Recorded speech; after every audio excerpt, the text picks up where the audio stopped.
Alandur GST சாலையில் Hyundai சொகுசு car தீப்பற்றி எரிந்ததால் பரபரப்பு. அதிர்ஷ்டவசமாக 2 குழந்தைகள் உட்பட 6 பேர் உயிர் தப்பினர்.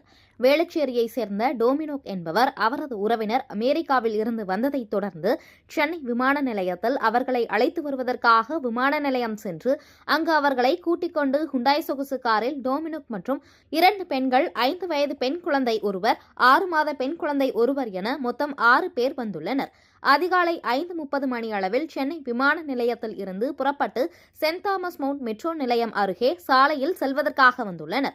அப்பொழுது அந்த சாலையில் சாலை போடும் பணிகள் நடைபெற்று வந்ததைத் தொடர்ந்து அவ்வழியாக செல்ல முடியாமல் ஆலந்தூர் நீதிமன்றம் அருகே உள்ள சாலை வழியாக வேளச்சேரிக்கு செல்வதற்கு வந்துள்ளனர். அப்பொழுது காரில் இன்ஜினில் இருந்து புகை வந்ததைத் தொடர்ந்து ஆலந்தூர் நீதிமன்றம் சுற்றுச்சுவர் அருகே ஜிஎஸ்டி சாலையில் காரை ஓரமாக நிறுத்தியுள்ளனர். நிறுத்தி காரில் இருந்த 6 பேரும் வேகமாக இறங்கி சென்றவுடன் உடனடியாக காரில் தீப்பற்றி எரியத் தொடங்கியது. மேலும் அவ்வழியாக சென்ற பொதுமக்கள் உடனடியாக தீயணைப்புத் துறையினருக்கு, காவல்துறையினருக்கும் தகவல் தெரிவிக்கப்பட்டனர். தாம்பரத்தில் இருந்து தீயணைப்புத் துறையினர் விரைவாக வந்து காரில் ஏற்பட்ட தீயை அணைத்தனர். இதனால் அப்பகுதியில் பெரும் பரபரப்பு ஏற்பட்டது.